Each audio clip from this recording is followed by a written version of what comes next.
Hi everybody, this is Wendy Lokanc-Diluzio. Congratulations for making it this far in the semester. I wasn't a student too long ago, so I know what the stress and pressure of assignments feels like. So I just want to say hang in there, you're doing great. I want to stress that it's important to be self-directed in your learning. I have a couple of quote-unquote required readings and short presentations for this week. And I ask you to choose a couple of readings that are of interest to you from a list of readings. But if you feel that you already have a solid knowledge base regarding STIs, it's okay to skim the required readings or not read them or read them another time. We want you to make this course meaningful to you.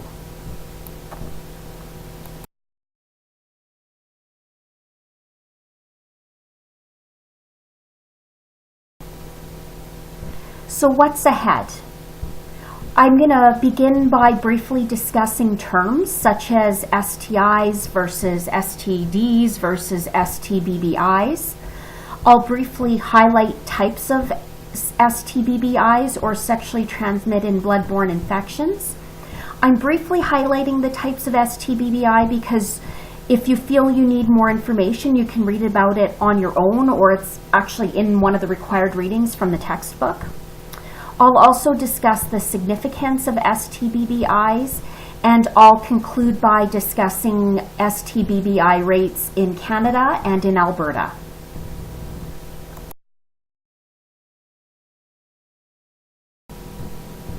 Terms. Over the years, STIs have been labeled in different ways, including venereal disease, or VD, which is a reference to Venus, the Roman goddess of love. In the 1970s, the term VD was viewed as inaccurate and replaced by sexually transmitted disease, or STD. In Canada, STI has become the preferred term, as STI is viewed as an encompassing term that includes infections which may or may not be symptomatic. STIs include chlamydia, gonorrhea, syphilis, and pubic lice. Bloodborne pathogens, on the other hand, such as HIV, hepatitis B, and hepatitis C, are transmitted sexually and through infected blood. Recently, the acronym STBBI, or sexually transmitted and bloodborne infections, is used when referring to both STIs and bloodborne pathogens. Throughout my presentations, I use the terms STBBI, STI, and BBP as applicable. Types of sexually transmitted and bloodborne infections. As mentioned earlier, the textbook does a nice job at describing symptoms, transmission, diagnosis, and treatment of different types of STBBIs.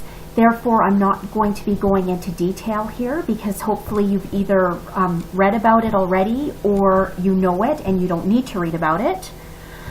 We often categorize sexually transmitted and bloodborne infections into different categories such as bacterial infections, viral infections, bloodborne pathogens, and ectoparasites.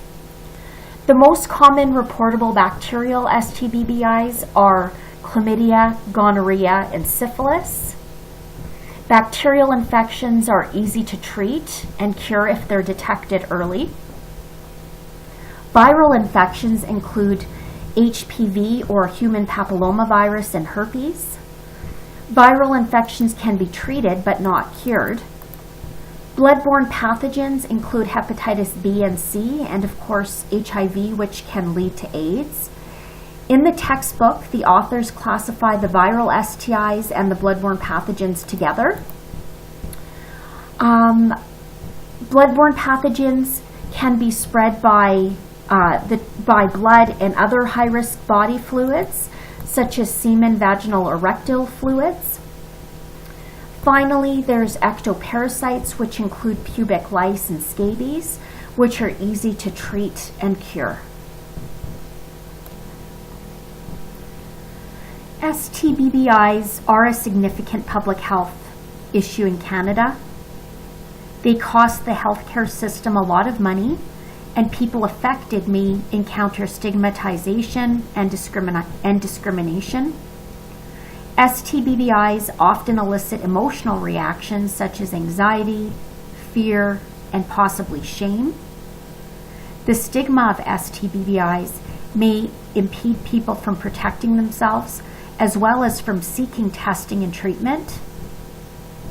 Societal reactions of intolerance toward people at risk for contracting STBBIs, as well as those living with HIV and AIDS, may further marginalize populations who already experience health inequities. You'll see from the next few slides that STBBIs are not going away. In fact, many are on the rise. On to STBBI rates. Before I actually provide the rates, I want to tell you a little bit about how STI rates are typically calculated. So rates are typically presented per 100,000 population or per 100,000 people. The formula is the number of cases or the number of people that actually have the infection divided by the number of people in a particular population, and then that number is multiplied by 100,000. So for example, in 2016, there were 3,359 chlamydia cases among teens aged 15 to 19 living in Alberta. There were 242,463 teens in Alberta in 2016. And so in order to calculate the rate, you would divide 3,359 by 242,463 and then times that number by 100,000. So therefore, the chlamydia rate for Alberta teens aged 15 to 19 in the year 2016 was 1,385.36. In the next few slides, I'm going to discuss STBBI rates in Alberta and in Canada. Chlamydia is the most common reportable STBBI in Canada.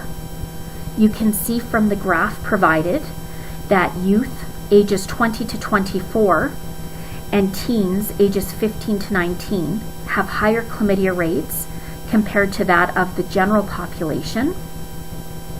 In Canada, the chlamydia rate for teens, represented by the green line in the middle, decreased from 1,144 per 100,000 population in 2011 to 1,008 per 100,000 population in the year 2014.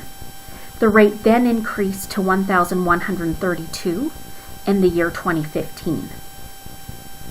Whereas the chlamydia rate for youth ages 20 to 24 was represented by the purple line, which is the top line, decreased from 1,624 in 2012 to 1,544 in 2014, and then it increased to 1,720 in the year 2015. Finally, the chlamydia rate for people of all ages, represented by the blue line on the bottom, has been increasing over the past decade. It was 212 in 2006, and it increased to 325 in the year 2015.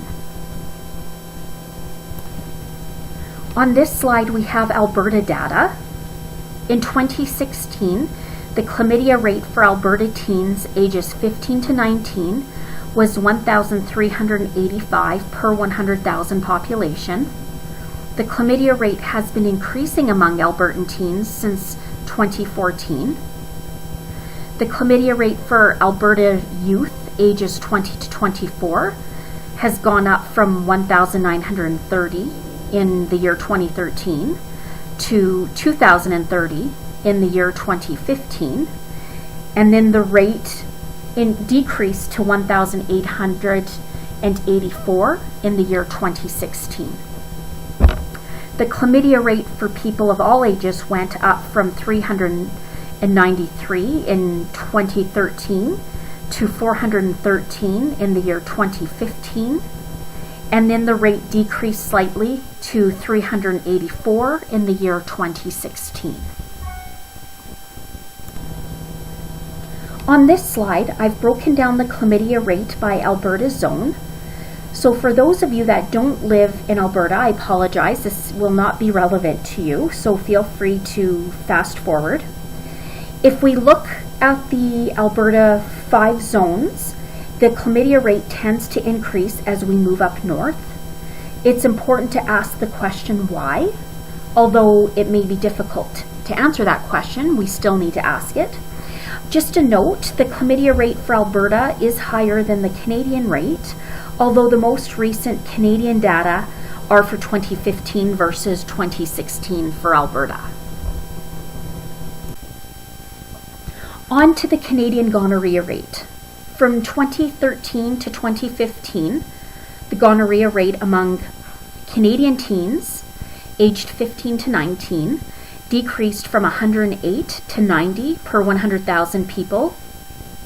The rate increased to 113 in the year 2015.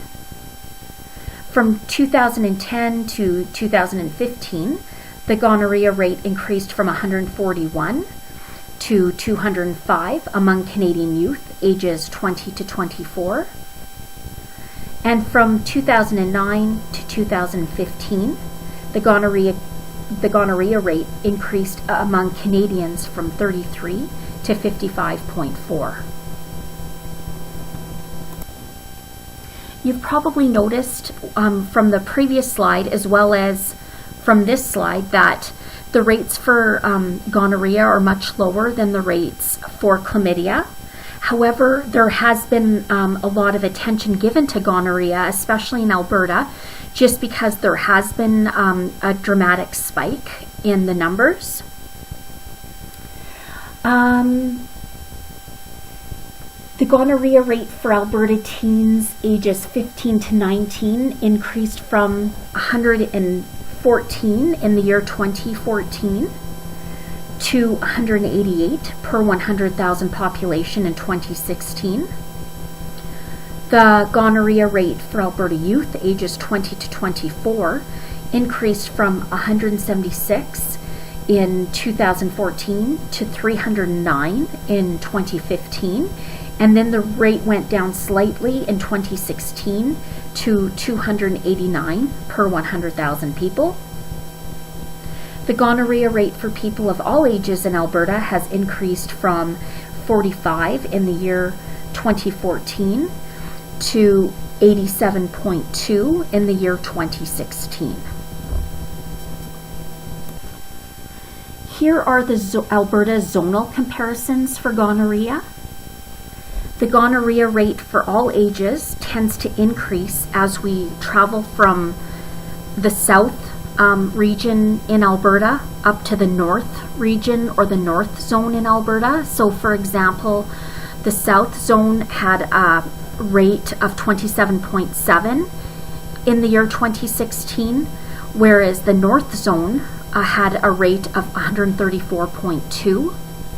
So this slide speaks to the importance of providing, understanding the rates in different parts of communities, whether you live in Alberta or you live in another province in Canada, that we might not necessarily need to provide gonorrhea types of prevention programming in the south zone, and we may want to focus our efforts on the north zone when it comes to gonorrhea. This slide addresses syphilis rates in Canada. Overall, syphilis has been on an upward trajectory for all ages over the past decade. Infectious syphilis is less common among Albertans compared to chlamydia and gonorrhea. The infectious syphilis rate in teens increased from 1.2 in the year 2013 to 5.0 in 2016. So that translates to very few cases in Alberta. For youth ages 20 to 24, the rate dramatically increased from 7.9 in 2013 to 21.5 in 2016. And the infectious syphilis rate increased in all ages from 1.6 in 2011 to 9.6 in 2016.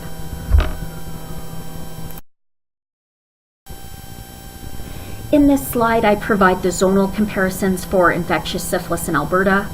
For syphilis for all age groups, the Edmonton zone has the highest rate of infectious syphilis, with that rate being 13.9 per 100,000 population, compared to the South Zone, who has the lowest rate at 1.3 per 100,000 population.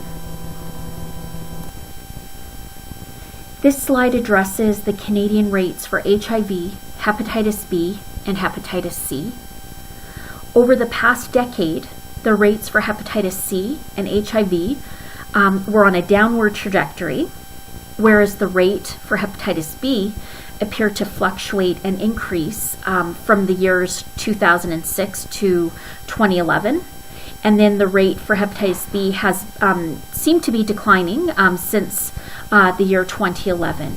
And these rates are also per 100,000 population. Thank you for listening to this presentation. Please feel free to email me if you have any questions.